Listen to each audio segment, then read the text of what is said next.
Take off that last rib, square it up. Grab that membrane.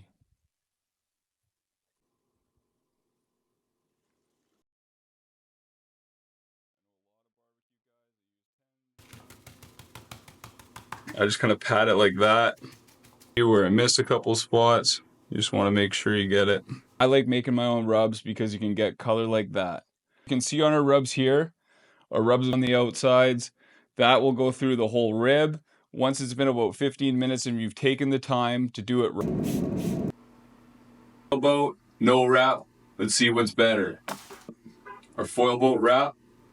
See how it is here? Perfect bite. It's a great rib. That was a great rib. These ones look a little spongier.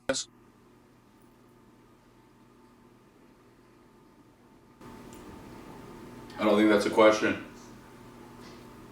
Perfect bite through rib.